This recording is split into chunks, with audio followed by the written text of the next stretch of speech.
അസ്സലാമു അലൈക്കും വറഹ്മത്തുള്ളാഹി. സർവശക്തനായ ജഗനീയന്താവ് നമ്മെ എവരെയും അനുഗ്രഹിക്കുമാറാകട്ടെ. വളരെ പ്രധാനപ്പെട്ട 3 ദിക്റുകളാണ് ഞാൻ നിങ്ങൾക്ക് പങ്കുവെക്കുന്നത്. ഞാൻ പതിവായി ചെയ്യാറുണ്ട്. അതിന്റെ അനുഭവം എനിക്കുണ്ട്. ആ അനുഭവത്തിന്റെ അടിസ്ഥാനത്തിലാണ് നിങ്ങളുമായി കൈമാറുന്നത്.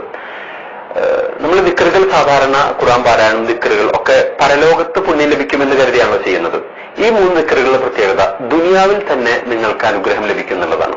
ഇസ്ലാമിലെ എല്ലാ കർമ്മങ്ങളും, ഇപ്പൊ നമസ്കാരം, അതിന് ദുനിയാവിൽ പ്രതിഫലം കിട്ടും, മരണാനന്തരവും ലഭിക്കും. അതിന്റെ ഭൗതികമായ ഇത് നല്ലൊരു യോഗയാണ്, ആരോഗ്യം മാനസികമായി ശാരീരികമായി ലഭിക്കും. ഇനി നോമ്പാകട്ടെ, സുമു തസിഹു, നോമ്പ് നോട്ട് നിങ്ങൾക്ക് ആത്മീയമായ നിർവൃതിയുണ്ട്, ഒപ്പം നിങ്ങളുടെ ആരോഗ്യം, നിങ്ങളുടെ ടോക്സിനുകളൊക്കെ ക്ലീൻ ചെയ്ത് ശരീരത്തെ ശുദ്ധീകരിക്കും. അതുപോലെ സക്കാത്ത്, എല്ലാ കർമ്മങ്ങൾക്കും ഇങ്ങനെ ഒരു 2 വശങ്ങൾ നമുക്ക് കാണാൻ സാധിക്കും. ഇവിടെ ഈ ദിക്റുകൾ പൂർണ്ണമായും ഒരുപക്ഷെ ഇതിൽ മുഴച്ചു നിൽക്കുന്നത് ഭൗതികമായ അനുഗ്രഹങ്ങളാണ്. ഇതിൽ ഒന്നാമത്തേത് ഏറ്റവും പ്രധാനപ്പെട്ട ദിക്റാണ് സുബ്ഹാനല്ലാഹി ബിഹംദി സുബ്ഹാനല്ലാഹിൽ അലീം. 2 വാക്കുകൾ, കലിമത്താനി ഹബീബത്താനി റഹ്മാൻ, അള്ളാഹ്ക്ക് ഭയങ്കര ഇഷ്ടമുള്ള 2 വാക്കുകൾ. സഖീലത്താനി ഫിൽ മീസാൻ, മീസാനിൽ ചിലപ്പോൾ നമ്മുടെ നമസ്കാരങ്ങൾ ഇട്ടാൽ വെയിറ്റ് ഉണ്ടാവില്ല, നമ്മുടെ നോമ്പിട്ടാൽ വെയിറ്റ് ഉണ്ടാവില്ല. ഈ സാധനം ഇട്ട് കഴിഞ്ഞാൽ ഭയങ്കര വെയിറ്റ് ഉള്ളതാണ് ഈ ദിക്ർ. മൂന്നാമത്തെ കാര്യം ഹഫീഫത്താനി അലൽ ലിസാൻ, നാവ് കൊണ്ട് പറയാൻ വളരെ സിമ്പിളാണ് എന്നാണ് നബി സല്ലല്ലാഹു അലൈഹി വസല്ലമയെ കുറിച്ച് പറഞ്ഞത്. ഇതിലെ ഭൗതികത ഞാൻ മനസ്സിലാക്കുന്നത് പടച്ചവനായിട്ടുള്ള ഒരു ഭയങ്കര അറ്റാച്ച്മെന്റ് ഉണ്ടാവും എന്നുള്ളതാണ്. അള്ളാഹുവാണ് ഓണർ, സമ്പത്തിന്റെയും ഭൗതികമായ സുഖം എല്ലാത്തിന്റെയും. അപ്പൊ അവരുമായി ഒരു ഇന്റിമസി ക്രിയേറ്റ് ചെയ്ത് കഴിഞ്ഞാൽ പിന്നെ നമ്മൾ ആഗ്രഹിക്കുന്നതൊക്കെ നമുക്ക് ലഭിക്കില്ലേ? നമ്മൾ ചോദിച്ചൊക്കെ അള്ളാഹു തരില്ലേ? നമ്മൾ ഇഷ്ടപ്പെട്ട ഒരു വ്യക്തി സ്വാഭാവികമായും നമ്മുടെ ഇഷ്ടത്തിനനുസരിച്ചല്ലേ നിൽക്കുക. അതാണ് ഇതിൽ കാണുന്ന ഭൗതികമായ നേട്ടം. അതുകൊണ്ട് നിങ്ങളിത് പതിവാക്കുക. സുബ്ഹാനല്ലാഹി ബിഹംദിഹി സുബ്ഹാനല്ലാഹിൽ അലീം. ഇനി രണ്ടാമത്തെ ദിക്ർ വളരെ പ്രധാനമാണ്. ഇത് നിങ്ങൾ ചൊല്ലിക്കഴിഞ്ഞാൽ ഇല്ലാ കശഫല്ലാഹു 70 ബാബ മിനൽ ദുർർ, 70ഓളം പ്രശ്നങ്ങളുടെ കവാടം കൊട്ടിയടക്കപ്പെടും.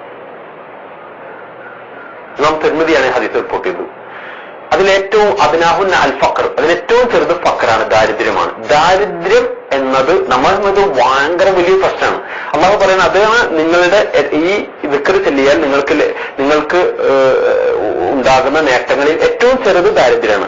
അതിന് മുകളിലുള്ള 70ഓളം, ചില ഹദീസുകളിൽ 99ഓളം പ്രശ്നങ്ങൾ പരിഹരിക്കപ്പെടും ഇത് ചൊല്ലിയാൽ. സുബ്ഹാനല്ലാഹ്, ദാരിദ്ര്യത്തിൽ രക്ഷപ്പെടും, ടെൻഷൻ നിന്ന് രക്ഷപ്പെടും, എല്ലാ ദുരന്തങ്ങളും രക്ഷപ്പെടും ഈ ഒരു ദിക്ർ. ഇത് കൻസുൽ അർഷ് എന്ന് ഹദീസിൽ കാണാം. ഇത് അർഷിന്റെ ഒരു പീസ് ഓഫ് അർഷ് ആണ്. അതുപോലെ എല്ലാ മലക്കുകളും ഇത് പറയാതെ ആകാശത്തേക്ക് ഉയരുന്നില്ല എന്നാണ്. ഈ ദിക്ർ ലാ ഹൗല വലാ ഖുവത ഇല്ലാ ബില്ലാ. നമുക്ക് നിങ്ങൾ എത്ര ചെറുതാണ്, പക്ഷെ ഇതിന്റെ നേട്ടം നമ്മുടെ പ്രശ്നങ്ങളൊക്കെ പരിഹരിക്കപ്പെടും. അത്രയും ഇമ്പോർട്ടന്റ് ആയിട്ടുള്ള ഒരു ദിക്റാണ്. വീട്ടിൽ നിന്ന് ഇറങ്ങുമ്പോൾ നബി പറഞ്ഞു, നിങ്ങൾ 3 കലിമത്തുകൾ ചൊല്ലുക. ബിസ്മില്ല തവക്കൽതു അലല്ലാഹ് ലാ ഹൗല വലാ ഖുവത ഇല്ലാ ബില്ലാ. അതിലുണ്ട് ലാ ഹൗല വലാ ഖുവത ഇല്ലാ ബില്ലാ. ഇത് ബിസ്മില്ല എന്ന് പറയുമ്പോൾ മലക്ക് പറയത്രേ ഹുദീത്ത, അള്ളാഹു നിനക്ക് ഹിദായത്ത് ചെയ്തു തന്നിരിക്കുന്നു. തവക്കൽതു അലല്ലാഹ് മനുഷ്യൻ വീട്ടിൽ നിന്ന് ഇറങ്ങുമ്പോൾ പറയുമ്പോൾ മലക്ക് പറയും വക്കീത്ത, നീ പ്രൊട്ടക്റ്റഡ് ആണ്, ഒരു ആക്സിഡന്റും നിന്നെ ബാധിക്കില്ല, ധൈര്യമായിട്ട് പോയിക്കോളും. മൂന്നാമത്തത് ലാ ഹൗല വലാ ഖുവത ഇല്ലാ ബില്ലാ എന്ന് പറയുമ്പോൾ മലക്ക് പറയും കുഫീത്ത, മതി, നീ ഒന്നും പറയേണ്ട കാര്യമില്ല, ഇറങ്ങിക്കോളൂ. അപ്പൊ വീട്ടിൽ നിന്ന് ഇറങ്ങുമ്പോൾ വരെ ഈ ദിക്ർ ബിസ്മില്ലാഹി തവക്കൽതു അലല്ലാഹ് കൂടെ ലാ ഹൗല വലാ ഖുവത ഇല്ലാ ബില്ലാ. ഇനി മൂന്നാമത്തെ ദിക്ർ അസ്തഗ്ഫിറുല്ലാഹ്.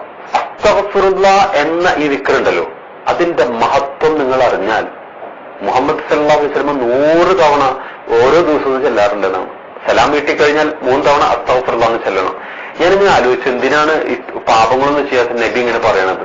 അപ്പോഴാണ് മനസ്സിലായത്, ഇത് പാപം പരിഹരിക്കുക മാത്രമല്ല, ശുദ്ധമായ ഭൗതികമായ ഒരുപാട് അനുഗ്രഹങ്ങൾ ലഭിക്കും. സൂറത്ത് നൂഹ് അലൈഹി സ്വലാത്തു വസ്സലാം അനുയായികളോട് പറയുന്നുണ്ട്, ഫഖുൽ തുസ്തഗ്ഫിറു റബ്ബക്കും, നിങ്ങൾ ഇസ്തിഗ്ഫാർ ചെയ്യുക, അസ്തഗ്ഫിറുല്ലാഹ് എന്ന് പറയുക. യുർസിലിസ് സമാ അലൈക്കും മിദ്റാറ, ഭൗതികം, ആകാശത്ത് നിന്ന് മഴ വർഷിപ്പിച്ചു തരും.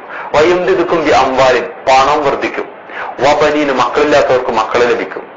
വയജഅലക്കും ജന്നാത്തിൻ, അന്നത്തെ തോട്ടങ്ങൾ എന്ന് പറഞ്ഞാൽ അന്നത്തെ ബിസിനസ് ആണ്, നിങ്ങളുടെ ബിസിനസ് അഭിവൃദ്ധിപ്പെടും. അസ്തഗ്ഫിറുല്ലാഹ് എന്ന് പറഞ്ഞാൽ സഹോദരങ്ങളെ, ഒരുപാട് ഭൗതികമായ നേട്ടങ്ങൾ അസ്തഗ്ഫിറുള്ളാഹ് ഉണ്ട്, ഒപ്പം പാപങ്ങൾ പൊറുക്കുകയും ചെയ്യും, ആത്മീയമായ നേട്ടമുണ്ട്. ഈ 3 ദിക്റുകൾ ഞാൻ പതിവാക്കാറുണ്ട്. സുബ്ഹാനല്ലാഹി ബിഹംദിഹി, സുബ്ഹാനല്ലാഹിൽ അസീം, അസ്തഗ്ഫിറുല്ലാഹ്, ലാ ഹൗല വലാ ഖുവത ഇല്ലാ ബില്ലാഹ്. നിങ്ങളും പരിശ്രമിക്കുക.